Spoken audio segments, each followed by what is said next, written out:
모든 복을 누리는 삶을 살아가게 되는데, 우리가 교회만 다니고 이름만 하나님의 자녀, 이름만 그리스도인이 아니라 하나님으로부터 오는 모든 좋은 복들을 우리가 누리며 또 그것을 내 주변에 있는 사람들에게 누리게 할 수 있는 사람으로 우리를 사용해 주시기를 원합니다. 그러기 위해서 우리가 주님 알기에 힘쓰기 원하고, 하나님을 아는 만큼 우리가 힘 있는 그리스도인, 영향력 있는 그리스도인으로 살아가게 하여 주시옵소서. 아버지, 오늘도 우리에게 지혜를 주시고 계시하여 주시고 말씀해 주시고, 우리가 꼭 들어야 되는 것들, 꼭 알아야 되는 것들을 알게 해 주실 것을 믿습니다. 하나님, 제가 인도하지만 성령께서 이 자리에서 각 사람에게 가르쳐 주시고 깨닫게 해주시고 말씀하시고 알게 하실 것을 믿습니다. 하나님께 모든 것을 맡겨드리며 예수님 이름으로 기도드렸습니다. 아멘. 네, 오늘 두 번째 복에 대한 말씀입니다. 제가 이번 주에 아주 감사한 간증이 있어서 그거 잠깐 나누고 시작할게요. 네, 주일날 우리 고사모님 아들 세민이를 만났어요. 그냥 얼굴 보고 밥 먹고 싶었어요. 그래서 그러면 얼굴 보고 밥 먹으면 다음에 만났을 때 눈을 보고 인사할 수 있고 그렇잖아요. 그래가지고 그냥 다른 건 하나도 바라거나 그렇게 하지 않고 뭘 계획하지 않고 그냥 밥 먹여주고 싶다, 이런 생각으로 만났어요. 만났는데 대화를 딱 해봤는데 내가 생각한 것보다 이 세민이가 더 하나님에 대한 호기심, 하나님 알고 싶어하는 마음, 이런 것들이 큰 거예요. 근데 결론은 뭐냐면 쭉 대화를 했어요. 대화를 하면서 내가 생각하는 것보다 더 뭔가 많은 것들을 진지하고 진심으로 얘기를 하고 그리고 이 대화가 너무 잘 되는 거예요. 그래가지고 제가 나 오늘 아무것도 바라지 않고 그냥 밥만 먹으려고 했는데 너가 너무 진심으로 진실되게 마음을 열고 얘기해줘서 야, 너무 즐겁다, 너무 행복한 시간이다. 그러면서 아무튼 결론은 뭐냐면, 그 과정도 제가 얘기해 주겠지만 결론은 뭐냐면, 하나님의 자녀는요, 내가 그 세민이한테도 그랬어요. 엄마가 보는 너의 모습이 있고 뭐 가족들이 보는 너의 모습이 있지만 하나님이 보시는 너가 제일 정확한 거다. 그게 진짜다. 왜냐하면 우리는 보이는 것만 보지만, 우리 사람이기 때문에 엄마지만 그래도 보이는 것만 봐요. 그렇죠? 그렇지만 하나님은 보이지 않는 이 세민이 안에 있는 가능성과 하나님에 대한 그 호기심과 그 갈망과 이 모든 것들을 보신단 말이에요. 그렇기 때문에 하나님께서 온 땅에 있는 모든 사람들을 사랑하시는 거예요. 그렇죠? 그래서 근데 이제 이런 대화를 하는데 제가 아주 중요한 것을 세민이를 통해서 들어서 제가 이걸 꼭 나눠야 되겠다고 생각했어요. 우리가 얼마나 중요한가, 믿는 우리가 얼마나 중요한가, 이거를 대화를 통해서 느꼈는데 제가 물었어요. 솔직하게 내가 딱 알고 싶은 건 딱 하나였어요. 제가 교회만 다니는 사람에게 꼭 묻는 질문이 있어요. 왜 교회를 다니는지 솔직하게 얘기해 줄 수 있겠니? 이렇게 물어봤어요. 엄마가 그걸 원해서, 왜냐면 저도 엄마 때문에 억지로 교회를 다닌 적이 있기 때문에 살짝 왔다가 엉덩이만 붙이고 가고, 왜냐면 공부를 못 해도 되는데 교회를 안 다니면 얼마나 엄마가 어려워했는지 몰라요. 그래서 엄마 마음을 힘들게 하지 않기 위해서 교회는 무조건 나와야 했어요. 그래서 엄마에게 맞추느라 교회를 나오고 있는지, 동생이 너무 옆에서 이렇게 해라 저렇게 해라 이렇게 권하니까 그게 미안해서, 거절하기 미안해서 그런 건지, 무엇이든 괜찮다, 솔직하게 얘기해달라고 이렇게 얘기했어요. 그랬더니 그게 아니라는 거예요. 예전에는 그럴 수도 있었는데 지금 그게 아니다. 뭐라고 얘기하냐면, 태영이가 변한 걸 보고 뭔가가 있다라는 생각을 했대요. 태영이가 엄청 착하잖아요. 착하고 순종적이고 열심히 있고 뭘 하도 굉장히 충성되는 사람이에요. 근데 태영이가 하나님을 제대로 경험하고 인격적으로 만나기 전에는 막내니까 그랬던 것 같은데 짜증이 되게 많았대요. 그러니까 좀 예민했대요. 저쪽 집에 살 때 거꾸로 세민이가 이제 태영이를 막 이렇게 한 거예요. 근데 지금은 이제 태영이가 형을 그러니까 태영이가 조금 예민했대요. 그래 태영이가 얘기하더라고. 자기가 짜증이 되게 많았다고. 누가 얘기를 걸면 짜증부터 났대요. 그랬는데 지금 그런 게 없잖아요. 그러니까 제가 뭐 때문에 변했을까? 제가 변하게 한 게 무엇일까?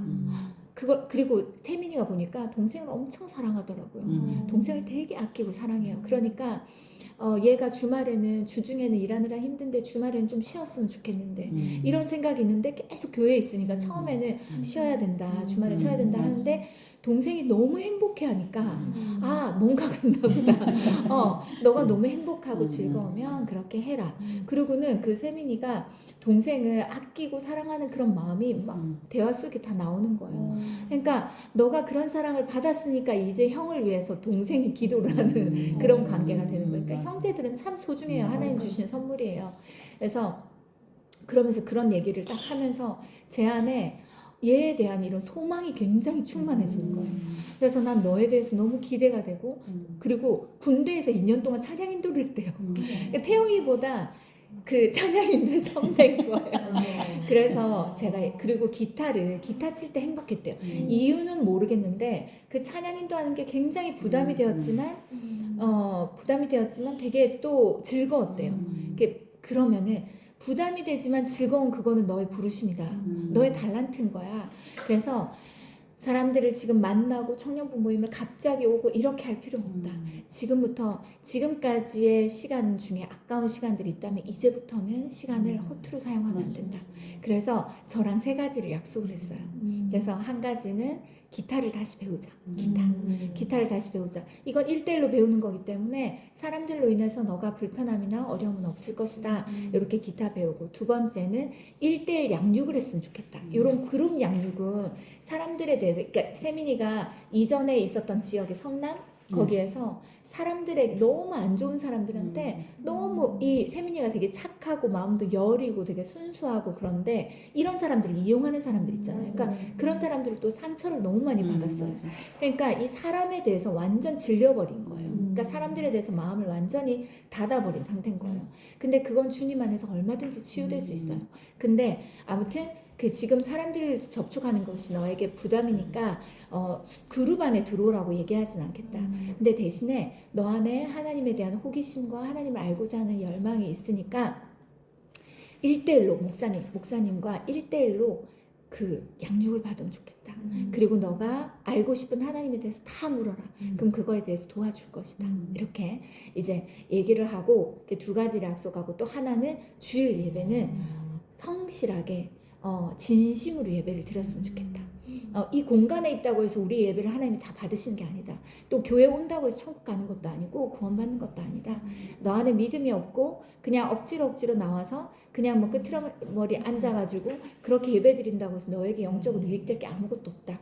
그런데 너가 그 시간에 진심으로 하나님 앞에 나아가 하나님께서 나에게 뭐라고 말씀하시는지를 귀 기울여 듣고 그것을 마음에 새긴다면 그것이 쌓여서 믿음이 되고 구원에 이르게 하는 믿음이 되고 하나님을 아는 사람이 되고 하나님 관계 속에서 친밀하게 태영이처럼 하나님을 위해서 무언가를 하는데도 뭔가 몸은 힘들지만 마음은 너무 기쁘고 즐거운 그런 천국을 이 땅에서 경험하게 될 것이다.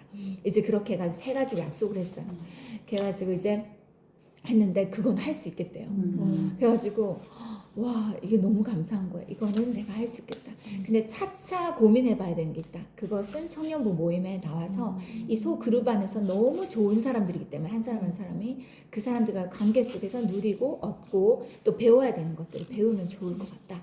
이거는 차차 너가 기도하면 마음의 준비가 되었을 때 오면 좋을 것 같다. 근데 태영이가 계속 오라고 해가지고 한번 가야 되나 이런 생각을 하고 있었대요. 근데 너 마음이 진짜 열렸어. 근데 얘가 무슨 얘기를 하냐면 이 하나님, 이 기도하는 엄마가 있고 기도하는 형제들이 있으니까 은혜가 있어요. 뭐라고 하냐면 내가 그런 모임에 가기 전에 자기의 삶, 지금까지의 삶을 한번 정리하고 싶다는 거예요.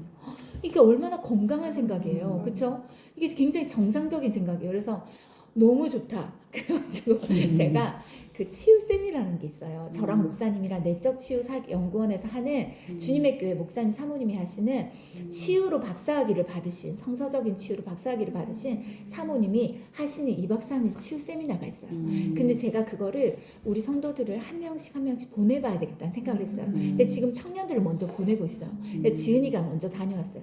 그 다음에 누굴 보내야 될까 이렇게 생각하고 있었는데 얘가 그 얘기를 딱 하는 거예요. 그래서 이게 한 2-3개월마다 한 번씩 하는 건데 한번 생각해보고 기도해봐라. 그리고 이거는 거기는 너를 아는 사람이 아무도 없다. 그리고 너도 아는 사람이 아무도 없다. 그래서 치유받기 너무 좋다.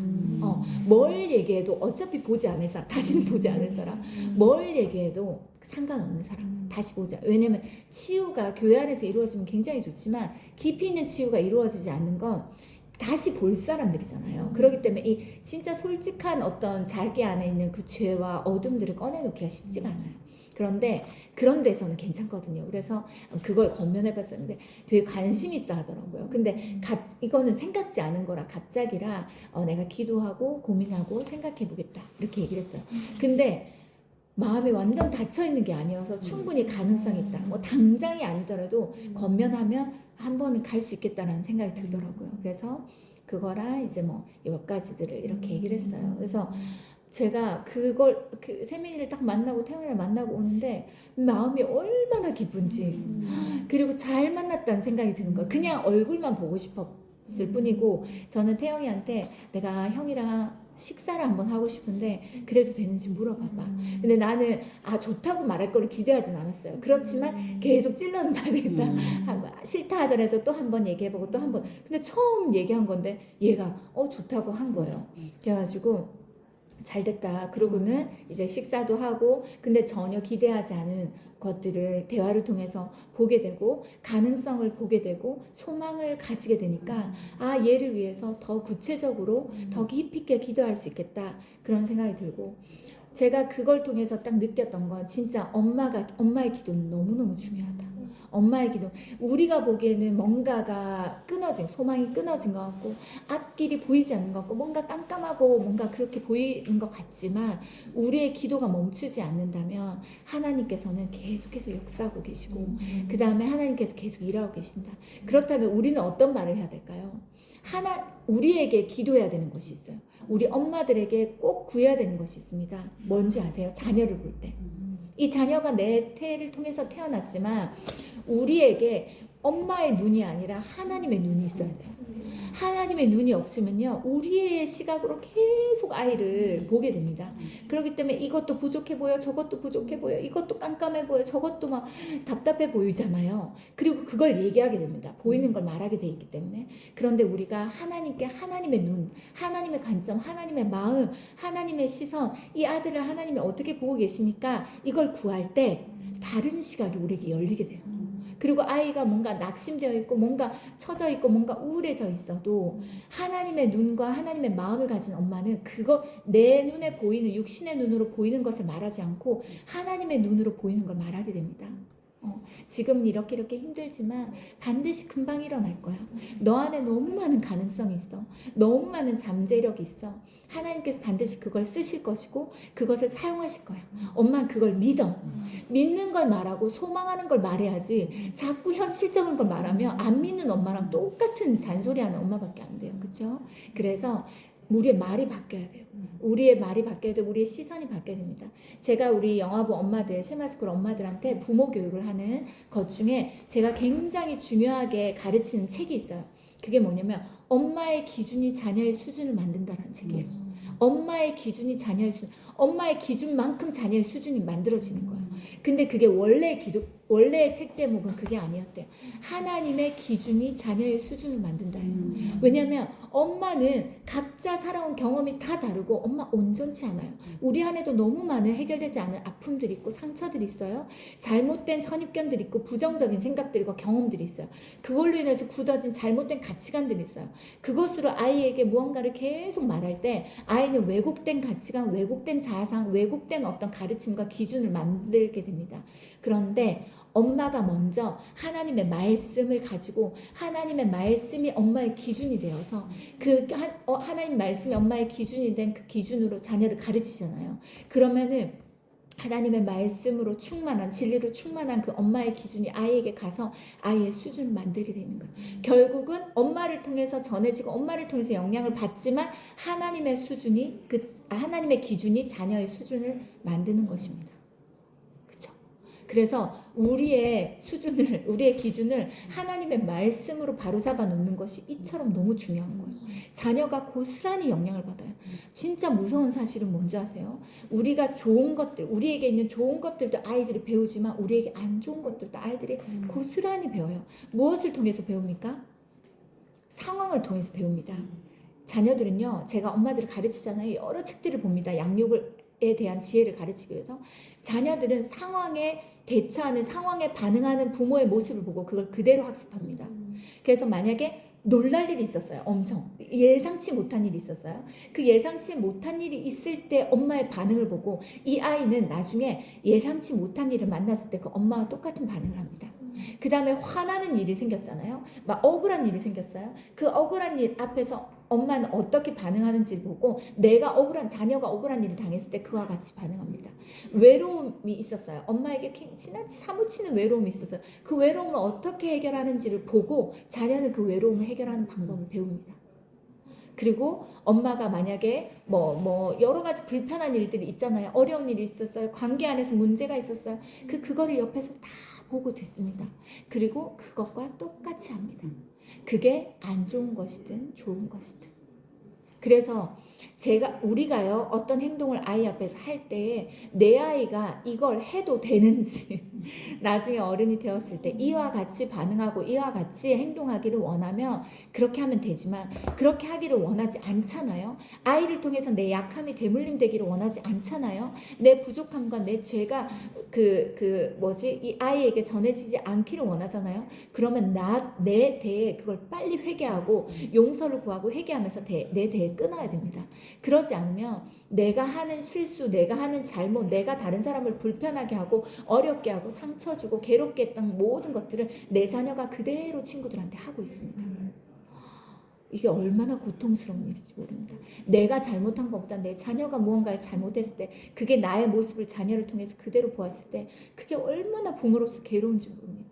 그렇죠? 그래서 나에게 좋은 것이든 안 좋은 것이든 그대로 배운다. 제가 이 자녀들이 내가 다 가르치는 아이들이네, 그렇죠? 이 아기들부터 스와스웨이 다 아기들부터 보면요, 애들이 막 좋은 건 처음도 있고 또 약한 부분도 있어요. 근데 주 안에 있는 아이들은요, 그 약한 부분들이 점점 강해집니다. 그리고 제가 이 아이들의 공통점이 있어요. 이 아이들 제가 다 알잖아요. 공통점이 있어요. 이 아이들의 공통점, 진짜 좋은 점이 뭔지 아세요? 만약에 고집이 없는 게 진짜 감사해요. 고집. 하나님 말씀 앞에서 고집 부리지 않아요. 그래서 자기의 생각을 주장하거나 막 내세우지 않습니다. 하나님께서 너가 이렇게 살 때 더 행복하고 너 마음이 더 평안하고 너가 이것으로부터 자유로워지기를 주님이 원하신다. 그렇다면 이렇게 하는 것이 맞다. 이렇게 하면 너가 훨씬 더 행복해질 것이다. 라고 얘기하잖아요. 그러면은 진짜 어떻게 이럴 수 있을까 싶을 정도로 제 말을 잘 듣고 그것을 따르려고 엄청 노력을 해요. 근데 제가 제 말을 따르라고 합니까? 그렇지 않아요. 하나님의 말씀의 기준을 가지고 그것에 따르라고 계속 건면합니다. 그러면 자기의 생각과 하나님의 말씀이 부딪힘이 있을 때 자신의 생각을 내려놓고 하나님 말씀대로 해보려고 하는 것이 있어요. 그래서 너무 귀한 거예요. 그게 이쁜 거예요. 그래서 하나님께서 우리 자녀들을 소중히 여기시는 겁니다. 이게 있다라는 것은 뭐냐면 이 아이는요, 계속해서 발전되고 성장하고 더 아름다워지고 더 성숙할 수 있는 가능성이 무궁무진하다는 거예요. 그런데 아무리 말해도 이게 튕겨져 나가고 이게 들어가질 않아. 그러면 하나님도 어찌할 수 없어요. 그런 사람들은 기다리셔야 돼요. 계속 본인이 시행착오를 겪고 여기 터지고 저기 터지고 자빠지고 힘들고 막 만신창이가 되어서 깨달아지면 그때서야 알게 되는 겁니다. 그런데 이렇게 내 몸이 상하고 내 마음이 상하고 내 영이 상하면서 이걸 배워가느냐, 아니면 주변에 있는 사람들, 하나님께서 붙여주신 사람들을 통해서 지혜로운 길을 가르쳐 줄 때 그걸 듣고 그걸 빨리 연습해보고 훈련해보고 행동해보고 자기의 고집을 내려놓고 자기의 잘못된 그 생각들과 그런 것들을, 강한 생각들을 내려놓고 하나님 말씀에 맞추려고 하는가, 그거에 맞추어서 이 아이들은요 점점점 성장하기도 하고 멈춰있기도 하는 거예요. 어른이든 아이든 똑같아요. 그래서 우리가 앞으로 아이들 앞에서, 물론 가정 안에서 모든 것들을 다 완벽하게 할 수는 없어요. 우리도 온전치 않기 때문에. 그렇지만 노력할 수 있잖아요. 뭔가 어려운 마음이 들 때, 부정적인 생각이 들 때, 불편한 마음이 들 때 잠깐 멈추고 하나님의 눈으로 이 모든 상황을 보게 해주시고 이 아이를 보게 해주시고, 그게 남편이어도 되고 나 자신이어도 됩니다. 하나님의 눈으로 볼 수 있도록 저에게 하나님의 눈을 주십시오. 하나님의 관점을 주시고 하나님의 시각을 주시고 하나님의 마음으로 보게 해주시고 주의 사랑으로 보게 해주십시오. 그리고 그걸 계속 기도하고 그 어떤 얘기를 할 때 제가 우리가 실수하지 않고 그 말을 진짜 말은 한번 나가면 주워 담을 수가 없잖아요. 그리고 그것이 한번 탁 박혀가지고 아예 평생의 아픔으로 남을 수 있어요. 그런 것들을 할 수 있고 혹여나 지금까지 말로 인해서 아이에게 상처와 아픔을 준 것이 있다면 한번 정리를 해야 됩니다. 지금까지 내가 너의 모습을 보면서 이런 말을 하고 저런 말을 해서 너가 되게 힘들었지, 속상했지. 우리가 너 이러면 안 되잖아, 이렇게 하면 안 되잖아, 이렇게도 좀 해봐라고 이야기하는 거 결국은 뭡니까? 이 아이를 사랑해서 하는 말이에요. 그런데 이 아이는 그 말을 들으면 마음이 어떨까요? 내가 그걸 해주지 못하는 것에 대해서 자책하는 마음이 엄청 커지게 돼요. 그리고 그걸 해야지라는 힘이 생기는 것이 아니라 더 주눅이 들고 더 기가 죽고 더 나는 못하는 사람, 나는 엄마를 힘들게 하는 사람이야, 난 가족들을 힘들게 하는 사람이야 라는 자아상을 생기게 되는 거예요. 그러기 때문에 넌 충분히 할 수 있어. 엄마 널 위해 기도하잖아. 얼마든지 회복될 수 있어. 하나님 안에서 회복되지 못하는 사람은 없어. 그리고 하나님이 널 사랑하셔. 이걸 계속 얘기해야 돼요. 계속 얘기할 때 이 아이가 잡을 수 있는 이 밧줄이 생기는 거예요. 소망의 밧줄을 이렇게 붙잡을 수 있게 되는 것입니다. 아시겠죠? 그래서 우리의 말이 달라져도 우리의 행동이 달라져도 특히 부정적인 어떤 상황과 사람과 환경을 대할 때 우리의 반응이 내가 지금 이 아이가 나중에 어른이 되어서 이런 것들을 그대로 하기를 원하는 그것으로 우리가 반응하는 거, 이게 너무너무 중요하고, 그 다음에 또 하나의 교훈은 우리가 하는 모든 행동들을 우리 자녀들이 다 보고 있다. 그리고 믿지 않는 친척들, 가족들, 형제들 있잖아요. 구원받지 못한 사람들 있잖아요. 다 보고 있어요. 그리고 우린 이런 말을 들어야 돼요. 세민이한테 들었던 것처럼 뭔가가 있다. 이렇게 우리 모선호 시장님을 보면서 뭔가가 달라졌다. 표정이 달라졌다. 너무 행복해 보인다. 이게 뭐 때문에 이렇게 된 걸까? 나도 교회를 한번 가볼까? 엄마가 달라졌다. 엄마가 너무 행복해졌다. 우리 모선호 시장님 사람 만나는 거 되게 좋아한대요. 근데 우리 항상 영화부 끝나고 나서 나누는 내용이 여기 와가지고 섬기고 이런 것이 쉽지 않지만 그럼 너무 기쁘고 행복하다 이런 얘기를 하세요.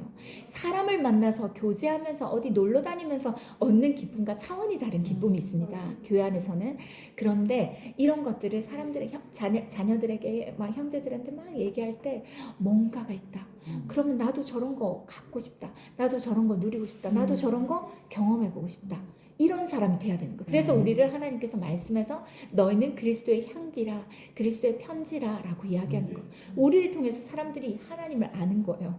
아, 하나님 이런 분이구나. 근데 우리가 예수님 믿는데 똑같이 부정적인 말, 막 스트레스 받음, 짜증, 불평, 온갖 부정적인 행동들을 다 한다면 예수님 믿는데 왜 저래? 하나님 믿는데 왜 저래? 교회 다니는데 왜 저래? 라면서 그 사람이 하나님께 나오는 것을 오히려 방해되고 걸림돌이 되는 사람이 되는 수도 있는 거죠. 그렇게 되지 않기 위해서 우리가 하나님 알고 하나님 만나 먼저 행복한 삶을 살아야 됩니다. 네, 너무 중요한 시간이었어가지고 꼭 나눠야 되겠다는 생각에 나누었습니다. 오늘 그리고 우리 세민이 위해서 계속 기도해 주세요.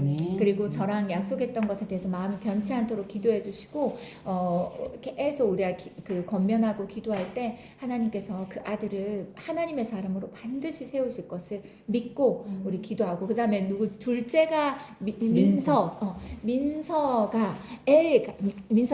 딸을 낳았잖아요. 예서를 낳았어요. 그 예서를 다음 학기 때 쉐마스쿨에 데리고 오고 싶어서 태영이가 기도하고 있어요. 그래서 어떻게든 무슨 통로를 통해서든 일단 그 가정이 복음화되고 또 하나님 믿는 가정이 될 수 있도록 우리가 계속 중보하고 기도해주면 좋을 것 같습니다. 네, 자 우리 자, 첫 번째 말씀 같이 읽어보겠습니다. 시작. 곧 헛된 것과 거짓말을 내게서 멀리하옵시며 나를 가난하게도 마시고 부하게도 마시고 오직 필요한 양식으로 나를 먹이시옵소서. 혹 내가 배불러서 하나님을 모른다 여호와가 누구냐 하며 혹 내가 가난하여 도둑질하고 내 하나님의 이름을 욕되게 할까 두려워함이니이다. 네. 자, 이게 무슨 말씀인지 뒤에 있는 내용을 보면 알 텐데 일단은 나눔을 해야 되는데 책을 보시고 좀 마음에 와닿는 거 나누실 거 있으세요? 책 혹시 못 읽어보신 분 계신가요? 읽긴 읽었는데. 너무 오래돼가지고 기억이 잘 안 나. 나누실 분 있어요? 한두 분이라도 먼저 나눌까요 그러면? 생각나는 거 있으세요? 응. 저도 지난주 읽어가지고 그렇긴 한데 54쪽에 보면 그리스도인의 목적은 하나님께서 주시는 복이 아니라 복을 주시는 하나님이시다. 그러므로 그리스도인이 복을 사모하는 이유는 하나님의 복 안에서만 하나님을 목적으로 사는 사람다운 삶을 살아갈 수 있기 때문이다. 이 글귀에서 좀 찔림을 받았는데 제가 교회를 나오면서 제가 주인공이었구나, 하나님이 주인공이었는데 이런 찔림이 있었어요. 그래서 내 복을 위해서, 나를 위해서, 내 삶을 위해서 늘 기도하고 교회 안 나오면 복이 없을 것 같고 이제 이런. 그래서 하나님을 찬양하고 하나님께 영광을, 하나님을 사랑하고 오직 그 마음으로 이렇게 예배드리는 마음이 자세가 돼야 되는데 이렇게 퍼센트를 따지면 나를 위하여서 더 하나님을 찾았구나라는 찔림이 있었어요. 맞아. 여기 또 요약되어 있는 거 보면 하나님의 말씀을 듣는 복, 가는 곳마다 하나님 앞에 무릎 꿇는 복, 하나님과 깊이 교제하며 정도를 걷는 복, 행복을 누리는 복, 선하고 아름다운 믿음의 복. 요게 요약돼 있잖아요. 맞아. 이 복을 추구하는 그리스도인이 되겠다 생각했습니다. 다 우리 다 똑같아요, 그렇죠? 정직하게 다 인정해야 돼. 맞아요, 좋습니다. 또 나눌 분 있어요? 시간이 좀 지나서 제가 바로 할게요. 복과 축복. 여기 보면 복과 축복을 혼돈하지만 이것은 전혀 다른, 성경에선 전혀 다른 것이다 라고 얘기하고 있어요. 그쵸? 구별하고 있다. 두 번째 줄, 하나님께서 사람을 창조하시고 가장 먼저 무엇을 주셨습니까? 복을 주셨습니다. 그래서 우리가 그랬잖아요. 복을 받기 위해서 하나님 믿는 것이 아니라 하나님은 사람을 만드시고 가장 먼저 복을 주셨어요. 이미 주신 거예요. 그쵸? 이미 주신 걸 누리면 되는 겁니다. 근데 복은 새신자반에서 첫 번째 책에서 우리가 뭐라고 배웠습니까? 애프터 서비스, AS, 물건을 샀을 때 그 뒤에 고장이나 뭐가 어떻게 사용해야 되는 사용 설명서가 되어 있는 모든 것들. 그래서 그렇게 되어 있다고 얘기했어요. 그래서 이 복은 사람을 하나님께서 만드시고 그냥 너 마음대로 살아봐라고 하는 것이 아니라 그걸 관리해 주시는 거예요. 이런 축복을 통해서 우리가 정말 행복한 삶을 살아갈 수 있도록 하나님께서는 이 복을 주심으로 우리를 돌보시고 이렇게 하십니다. 밑에 보면 한 2, 4, 6에 8번째 주 보면요. 누구든지 하나님의 복을 부정한다면 그것은 자신을 창조하신 하나님을 부정한 것인 동시에 결과적으로 하나님에 의해서 창조된 자기 자신에 대해서 부정하는 것이다. 하나님의 복을 부정하면 하나님도 나도 부정하는 것이다. 그래서 하나님으로부터 오는 복을 우리는 받고 그것을 누리는 것은 마땅한 것이고 너무너무 필요한 것이다. 이걸 인정해야 된다. 나 필요 없어. 난 나대로 살면 돼. 난 내가 전부야, 내 인생에. 이렇게 생각하는 사람들이 굉장히 많습니다. 난 나만 믿어. 세상에 믿을 거 하나도 없어. 이런 사람. 근데 그것은 하나님께서 이 세상을 창조하신 것과 하나님 사람을 창조하신 것과 그 하나님으로부터 오는 복에 대해서 부정하는 것이죠. 옆에 보세요. 하나님에 의해 창조된 인간은 하나님의 애프터 서비스인 하나님의 복 안에서만 인간답게 살아갈 수 있다. 어떤 인간답게 살아갈 수 있습니까? 행복한 인간답게 살아갈 수 있는 거예요. 사람다운 인간다운 다음으로 살아갈 수 있는 것입니다. 밑에 보면요. 문제는 하나님의 복을 사모하는 것이 아니라 복 자체를 목적으로 삼는 것이다. 특히 우리나라 사람들이 이런 게 많아요.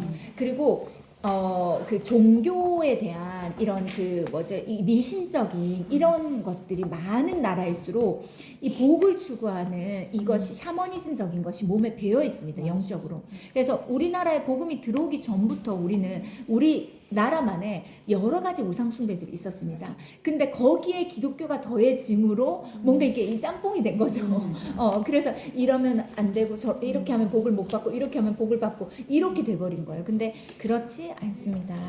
밑에 보면 한 2, 4, 6, 7번째 주 보면 그리스도인의 목적은 하나님께서 주시는 복이 아니라 복을 주시는 하나님이시다.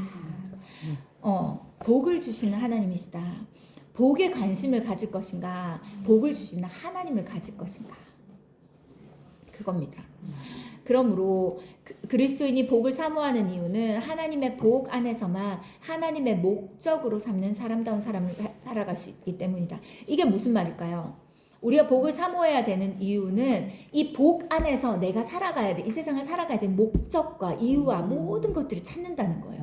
그래서 성경 말씀이라는 것은 나와 전혀 무관한 이스라엘 백성들의 삶이 아니라 이 말씀을 봄과 동시에 우리의 삶을 읽을 수 있고 우리의 길을 볼 수 있고 우리의 방향을 알 수가 있고 우리의 삶의 목적을 알 수가 있고 내가 어떻게 하면 행복하게 살아갈 수 있는지를 알 수 있고 그뿐 아니라 나만 아는 것이 아니라 그것을 다른 사람에게 알게 해줄 수 있다는 거예요. 그렇기 때문에 이 복, 하나님께서 우리에게 주신 이 복을 아는 것은 너무너무 중요하다. 밑에 보면 반면에 축복의 축은 한자로 빌축이다. 빌다 할 때 축. 축복은 복을 구하다 혹은 복을 빌다는 의미다. 따라서 축복은 사람 사이에서 사용하는 것이다. 군대 가는 사람을 축복해 주세요. 뭐 시험 치는 사람을 축복해 주세요. 다 이것은 하나님의 축복을 빌어 주세요. 하나님의 복을 구해 주세요라는 거예요. 그런데 하나님 축복해 주세요. 이거는 아니라는 거죠. 엄연히 따지면 아니라는 거예요. 하나님 나에게 복을 내려 주세요. 하나님 복을 주시는 분이시기 때문에 복을 비는 분이 아니기 때문에 그렇습니다. 그래서 네. 그다음에 맨 밑에 말씀 보세요. 여호와께서 아브라함에게 이르시되 너는 너의 고향과 친척과 아버지의 집을 떠나 내가 내게 보여줄 땅으로 가라. 내가 너로 큰 민족을 이루고 내게 복을 주어 내 이름을 창대하게 하리니 너는 복이 될지라. 너를 축복하는 자에게 내가 복을 내리고 라고 되어 있어요. 그러면서 뭘까요? 복을 내리신 분이 하나님이시기 때문에 너는 복이 될지 너를 축복하는 자. 사람과의 관계 속에는 축복이라는 단어를 쓰고 하나님이 우리에게 복을 주실 땐 그냥 복을 내려주신다라고 이 말씀에서 얘기하고 있습니다. 오른쪽에 보면 본문은 복과 축복을 정확하게 구별하여 사용하고 있다. 너를 축복하는 자에게 내가 복을 내리라고 번역함으로써 하나님께서 복을 내려주시는 주체이실 때는 인간이 하나님께 복을 구하는 주체일 때는 축복으로 명확하게 구별하고 있다. 그래서 하나님께 축복해 주십시오가 아니라 복을 내려 주시오. 그래서 그 복의 근원 강복하사 뭐 찬송중에 있잖아요. 강림하사 또 무슨 강복이라는 단어가 들어간 찬송이 있거든요. 이게 무슨 뜻인가 나 어렸을 때 몰랐어요. 이게 복을 내려주신다 이런 뜻이래요. 그래서 이것도 그와 같은 의미다. 복의 문자적인 의미 첫 번째, 복의 첫 번째 문자적인 의미는 창대함과 번영이다. 여기 보면 창세기 말씀에 내 이름을 창대하게 하리니 넌 복이 될지라 이렇게 돼 있잖아요. 복주다라는 의미에서 히브리어로 바라크라는 뜻인데요. 여기 밑에 보면요. 하나님께서는 하나님을 믿는 민족을요. 경제적으로도 문화적으로도 사상적으로도 어떤 의미로도 창대하게 하십니다. 그래서 지금 유대인들이 굉장히 온 세계의 경제권을 쥐고 있잖아요. 그 소수민족이 어떻게 그게 가능합니까? 하나님께서 약속하신 축복이 있기 때문에 아브라함의 축복을 그들이 누리고 있는 것입니다. 그런데 여기에서 주의해야 되는 것이 있습니다. 보세요. 넘겨보세요. 넘겨서 2, 4, 다섯 번째 줄 보면요. 56조 다섯 번째 줄 보면 창대함은 결과였을 뿐 창대함 그 자체가 복의 본질이나 목적이 아니어야 한다. 보세요. 밑에 보세요. 그리스도인이 복을 창대함이나 번영만으로 간주하면 그릇된 인식이 있게 되고 이것은 시급히 교정되어야 된다. 복은 곧 창대함이다. 이러면 굉장히 어려움이 있어요. 왜냐하면 과정이 굉장히 중요하기 때문에 결과만 지금 보고 말하는 것이기 때문에 위험할 수 있습니다. 밑에 보면 그리스도인이 복을 창대함이나 번영함으로만 인식한다면 그리스도인으로서 바른 가치관을 지닐 수가 없다. 이것이 목적이 되어서는 안 된다라고 얘기하고 있습니다. 이것이 주를 믿을 때 주 안에 있을 때 당연히 따라오는 것이지만 이게 목적이 되어서는 안 된다. 밑에 쭉 보면요. 그런데도 그리스도인이 복을 창대함과 번영만으로 인식한다면 하나님의 말씀을 쫓아야 할 그리스도인조차도 세상의 창대함을 얻기 위해서 수단과 방법을 가리지 않는 하나님과는 전혀 무관한 삶을 살 수밖에 없다. 복은 창대고 번영이잖아. 그래서 나는 이런 번법을 이용해서라도 나는 창대해질 거야. 나는 번영할 거야 라고 말한다면 그것은 하나님 보시는 창대함과 번영도 아니고 하나님 보시는 복도 아니라는 것입니다.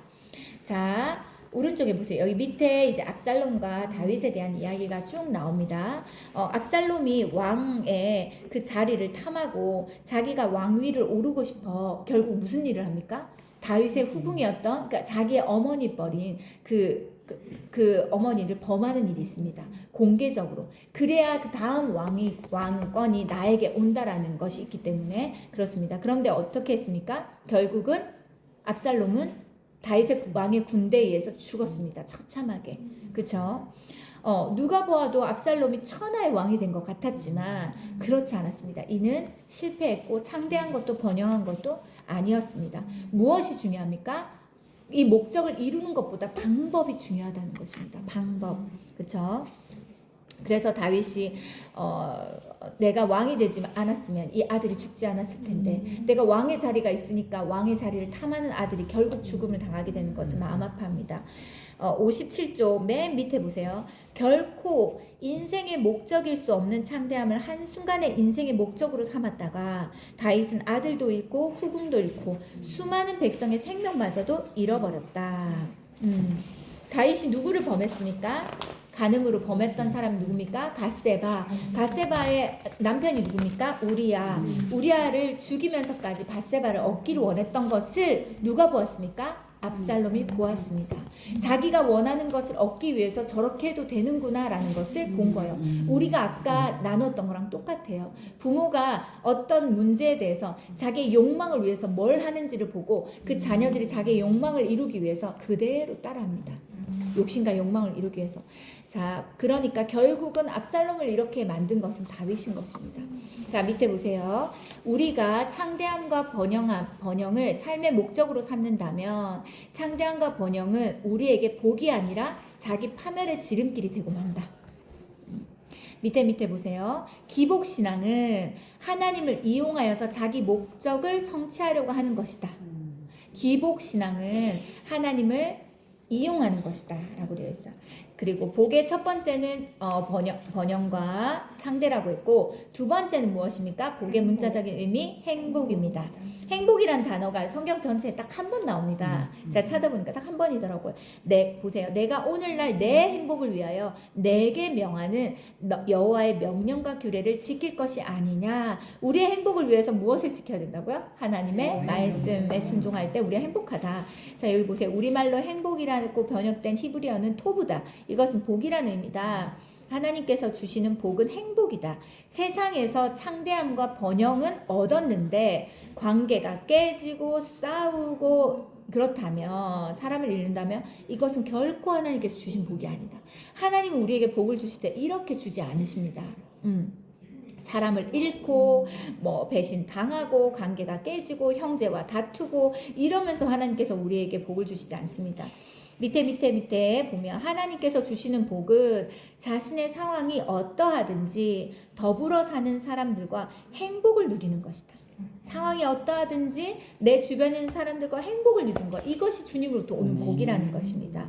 그래서 잠언 말씀 이것이 있습니다. 마른 떡 한 조각만 있고 또 화목하는 것이 제육이 집에 가득하고도 다투는 것보다 나으니라. 여기서 제육은 고기를 말하는 거겠죠. 그래서 마른 떡 한 조각 있고도 행복한 것이 제육이 집에 가득하고도 고기를 막 먹고도 가득하고도 다투는 것보다 낫다, 이런 얘기를 합니다.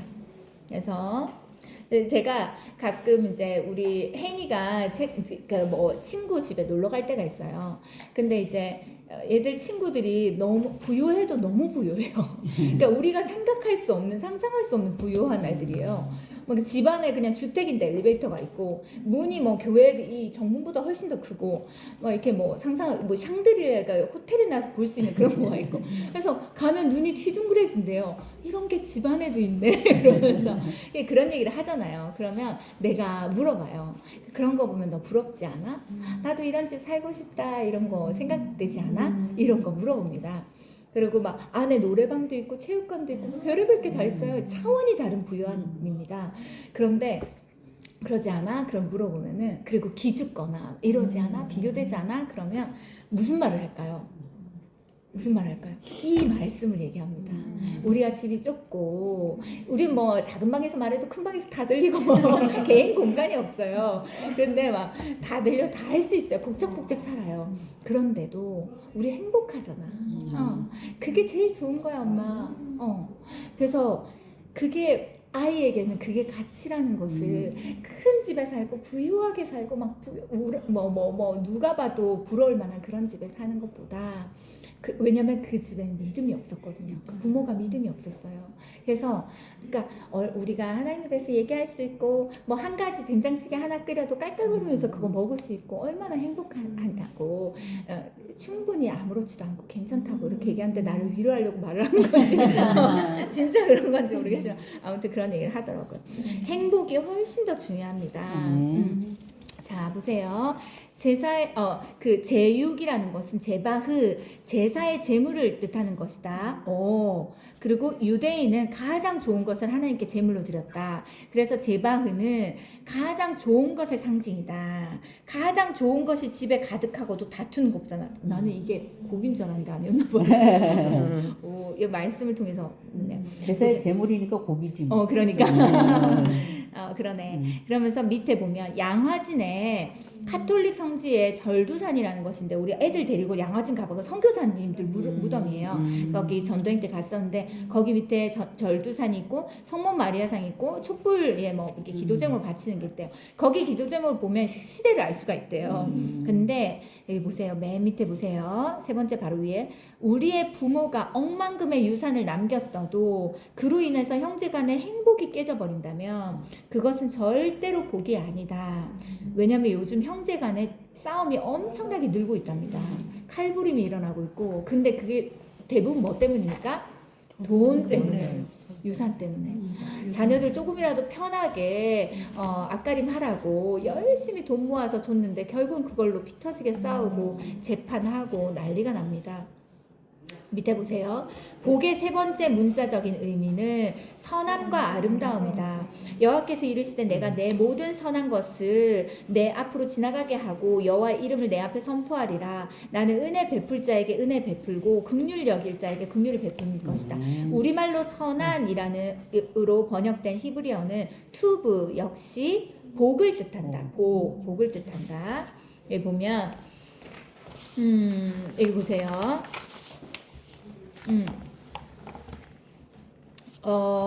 밑에 보면 이 말씀 밑에 보세요. 하나님의 복을 받은 사람은 그 삶이 점점 선하고 아름답게 변한다라고 되어 있습니다. 우리가 그렇게 되고 있습니까? 네. 우리가 점점점 아름답게. 제가 누가 저를 위해서 기도해 줄 때 예언 기도인가 뭐 그런 걸 하는 건데 거기에 제가 마음에 쏙 드는 기도가 있었어요. 이건 또 잘못하면 자랑이 되거든요. 안 돼. 일단은 제가 뭐 그 기도를 받으면서 제 마음에 소원이 일어났어요. 무엇이냐면 나를 만나는 사람들, 내가 만나는 사람들, 내가 말씀을 가르치거나 어떻게든 접촉하는 사람들에게 그 사람을 아름답게 변화시키는 사람이고 싶다. 근데 외적인 것뿐 아니라 영혼 육이 아름다운 거. 생각도 마음도 감정도 말도 행동도 영혼도 아름다운 사람으로 변화시키는 사람이고 싶다. 하나님이 나를 그렇게 해주셨기 때문에 그래서 점점점 선하고 아름답게 변하는 것이 하나님께서 우리가 하나님으로부터 오는 복을 받고 있다는 뜻입니다. 그렇죠? 밑에 보면 1장에서 우리가 믿음에 대해서 배웠잖아요. 믿음은 자기 발견에서 자기 가꿈이라고 했다. 하나님의 자녀된 자신을 발견하는 사람은 하나님의 자녀답게 하나님의 말씀으로 자기를 가꾸지 않을 수 없다. 자기를 가꾼다는 거야. 그때부터 그의 마음과 생각이 선하고 아름답게 바뀌고 선하고 아름다운 마음과 생각은 선하고 아름다운 삶으로 드러나게 되어 있다. 그것이 하나님께서 주시는 복이다. 그쵸? 믿음은 자기 발견이고 자기 가꿈이다. 하나님의 자녀는 자기를 가꾼다. 아름답게. 그리고 점점점 그 선하고 아름다운 것들은 삶에서 드러나게 되어 있다. 그쵸? 그리고 사람들이 보게 되어 있습니다. 자, 밑에 보면은 우리가 하나님께서 주시는 복으로 선하고 아름답게 변화되어 가고 있는지 스스로 확인해 볼 수 있는 간단한 방법이 있다. 뭘까요? 먼저 우리 주위에 선하고 아름다운 생각과 마음을 지닌 사람들이 모여 있는지, 내 주변 사람들을 보면 내가 지금 아름답게 변화되고 있는지 볼 수 있다. 그 우리는 어떨까요? 옆에 있는 사람들 보세요. 아멘. 우리는 확실합니다. 지금 확실해요. 여기 중에 어느 한 사람도 아름답지 않은 사람이 없습니다. 왜냐하면 유유상종, 비슷한 사람끼리 끼리끼리 어울린다는 것이 있기 때문에 그렇습니다.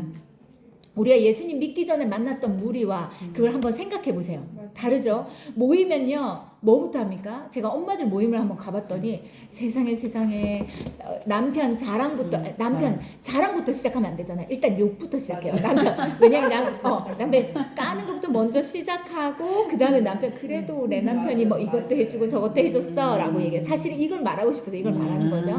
그 다음 뭘로 넘어갈까요? 시부모님 시댁을 열심히 갑니다. 왜냐면 그걸 통해서 뭘 세우기 위함입니까? 내가 그럼에도 이 집안에서 이렇게 잘 살고 있다 요거 합니다. 그 다음에 또 넘어가는 거, 입이 근질근질한 게 자녀들입니다. 자녀들에 대해서 좋은 거 말하고 싶은데 그건 좀 나중에 말해. 그것부터 말하면 사람들이 또 미워하라 하니까. 그래서 내 자녀 이것 때문에 말도 안 듣고 저것 때문에 말도 안 하고 근데 이번에 글쎄 이러면서 이렇게 됐어 저렇게 했어 이번에 이렇게 됐어 이렇게 말합니다. 제가 머리가 너무 아프더라고요. 우와, 거기 안에 있는 것만으로 내가 한마디도 하지 않았는데 이게 내 귀에 들리고 이게 내가 받는 거잖아요. 굉장히 피곤해지더라고요. 그래서 여기는 같이 있으면 안 되겠구나 이런 생각이 들었어요. 끼리끼리 모입니다. 근데 우리 보세요. 우리 안에 어려움이 나누어지잖아요. 힘든 것들을 나눌 수 있어요. 셀 안에서. 그럼 어떻게 합니까?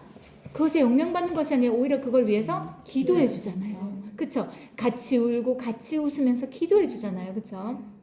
그러니까 우린 지금 너무 건강한 공동체 잘 있다는 뜻입니다. 밑에 보면 다음으로 지금 우리에게 주어진 시간들을 우리가 선하고 아름답게 쓰고 있는지 점검하는 것은 내가 지금 시간을 어떻게 쓰고 있냐. 요걸 보면 이 사람은 지금 아름답게 성장하고 있는지를 알 수 있습니다. 아름답게 변화되고 있는지.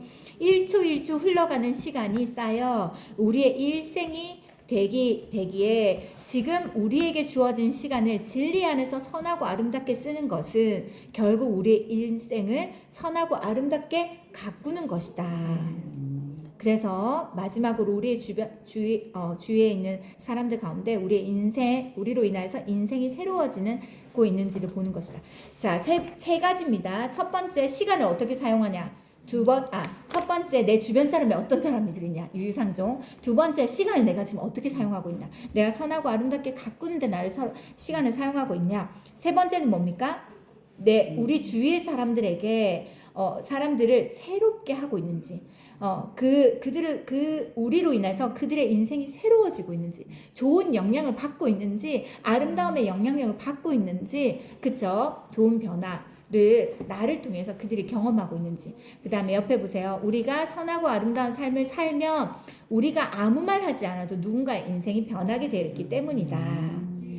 그렇죠? 성령님께서 우리를 통해서 친히 역사하기 때문이다. 성령님과 함께하고 성령님과 친밀한 사람은 아름답게 변화되게 되어 있습니다. 근데 예수님 믿는데 변화되지 않고 늘 그 자리에 있는 건 뭘까요? 우리 안에 성령님께서 여러 가지 방법과 여러 가지 사인으로 우리에게 말씀하시는데 그것을 거절하고 무시하고 누르고 덮어두어 그것을 허락하지 않을 때, 받아들이지 않을 때 하나님께서는 기다리신다고 했잖아요. 그렇죠? 우리의 고집이 꺾일 때까지. 밑에 보세요. 네 번째 문자적인 의미는 무엇입니까? 바른 길 정도이다. 내 아들아 너는 듣고 지혜를 얻어 내 마음을 바른 길로 인도할지니라. 잠언 말씀에서 말합니다. 여기서 바른 길은 테레크라는 것입니다. 관련된 뜻은 복이다. 매사에 정도를 걷는 것이다. 바른 길을 걷는다는 것이죠. 바른 길이라는 것은 무엇입니까? 바른 방법을 말하는 것이에요. 바른 방법. 자, 밑으로 쭉 이어서 7번째 내려오면 하나님께서는 당신의 사랑하는 자녀를 불의 속에 결코 내버려 두지 않으신다. 우리가 창대함과 번영을 얻기 위해서 이런 죄를 짓고 저런 죄를 지었는데 아무 일도 일어나지 않아. 저 사람은 불법을 저지르는데 돈을 계속 끌어모으고 있어. 그렇다면 그건 뭘까요? 그 사람에게 절대 복이 될 수 없습니다. 그 창대함은 오래 가지 않습니다. 그렇게 얻어진 창대함과 번영은 결국 죽음과 죄와 연결되어서 파멸하게 되어 있습니다. 밑에 보세요. 하나님으로부터 복을 받은 사람은 정도를 걷고도 열매를 맺는 사람이다. 사람들이 보기에는 뭔가 융통성 없어 보이고 뭔가 꽉 막혀 있는 것처럼 보여도 굳이 그렇게까지 해야 돼? 그렇게까지 정직해야 돼? 그렇게까지 진실해야 돼? 라고 말하지만 그 정도를 걷는 사람은 반드시 열매를 맺게 되어 있습니다. 밑에 보면요. 거짓과 타협하지 않고도 얼마든지 돈 벌 수 있다. 단 적게 벌 뿐이다. 그리스도인이 정도에서 벗어나는 것은 어쩔 수 없어서가 아니라 하나님보다 자기 욕망을 위해서 창대한 자체를 목적으로 삼기 때문이다. 결국은 자기 욕심이 자기가 이루고 싶어하는 창대함이 하나님보다 먼저인 사람이 이렇게 수단과 방법을 가리지 않고 이렇게 할 수 있다는 거죠. 많이 벌어서 쉽게 잃는 재정을 갖기를 원하십니까? 적게 벌어도 그걸 차곡차곡 쌓아 내 것 되기를 원하십니까? 2번.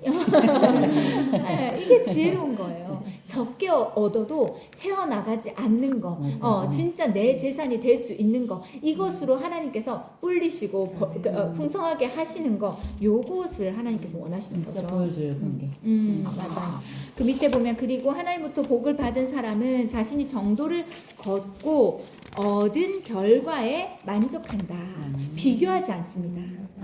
저 사람은 저렇게 해가지고 나보다 몇 배로 돈을 벌던데, 저 사람 저렇게 해가지고 나보다 몇 배로 그 사업을 늘리던데, 그걸로 비교하지 않는다는 것입니다. 만족합니다. 왜 만족합니까? 하나님은 결과보다 과정을 귀하게 보시고 그것을 기뻐하시는 분이시기 때문입니다. 옆에 거짓과 타협하면 1,000원을 벌 수도 있고 더 잘 살 수도 있지만 정도를 걷고 얻는 100원에 자족하면서 사는 사람이 복된 사람이다.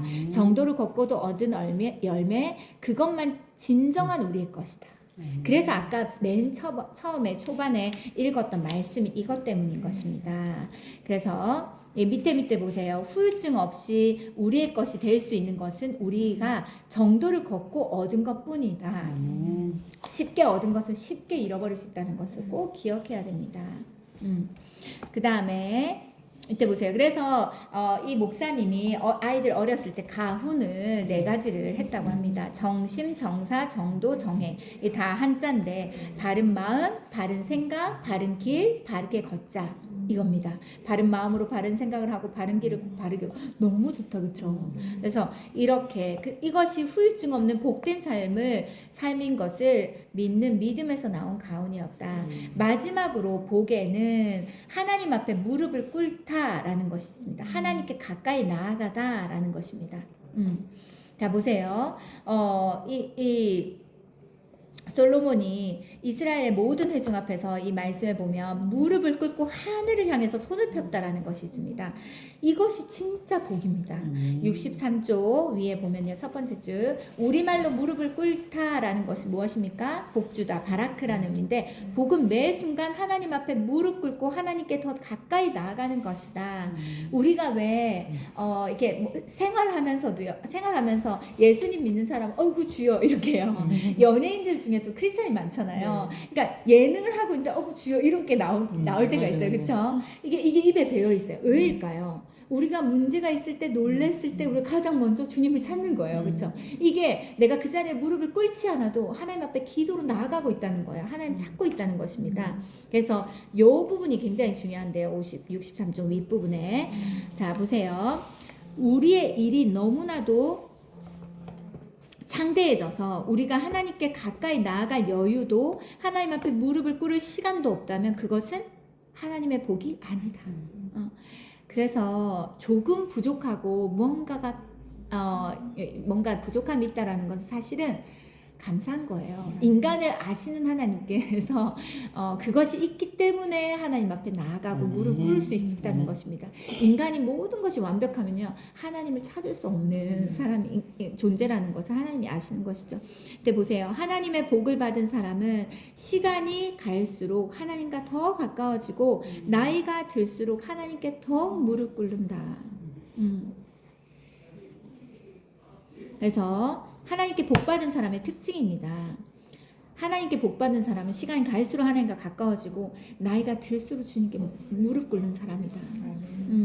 애들이 어떤 얘기를 할 수 있어요. 오늘 이런 일이 회사에서 이런 일이 있었어요. 뭐 직장에서 이런 아니면 뭐 학교에서 이런 일이 오늘 친구랑 이런 일이 있었어요. 여러 가지 얘기를 할 수 있어요. 그러면 알겠다. 엄마가 기도하겠다. 라고 얘기하는 거예요. 아, 우리 엄마는 언제든지 내 문제를 가지고 기도해 주시는 분이다. 요것이 항상 보여질 때 아이들에게 주는 깊은 안정감이 있습니다. 눈에서 멀어지면 마음에서 멀어진다. 세상 일이 너무 바빠서 우리의 눈에서 하나님이 멀어지면 우리의 마음도 하나님부터 멀어질 수밖에 없다. 그래서 우리는 이런 기도를 드려야 된다. 우리 같이 한번 고백해 보겠습니다. 시작. 내가 두 가지 일을 주께 구하였으니 내가 주기 전에 거절하지 마시옵소서. 곧 헛된 것과 거짓말을 내게서 멀리하시며 나를 가난하게도 마옵시고 부하게도 마옵시고 오직 필요한 양식으로 나를 먹이시옵소서. 혹 내가 배불러서 하나님을 모른다 여호와가 누구냐가 하며 혹 내가 가난하여 도둑질하고 내 하나님의 이름을 욕되게 할까 두려워함이니이다. 네. 첫 번째는 뭐라고 말합니까? 진실되게 살게 해달라고 말합니다. 두 번째는 뭐라고 말합니까? 필요한 것만으로 자족하게 해달라고 말합니다. 우리의 기도가 이런 기도가 되어야 돼요. 진실되게 살게 해주세요. 내 필요에 대해서 자족하게 해주세요. 라고 하나님 앞에 기도할 수 있어야 됩니다. 어떻습니까? 우리의 기도와 이 아굴의 기도의 차이가 있습니까? 어떻게 기도하고 있습니까? 어떻게 기도하고 있나요?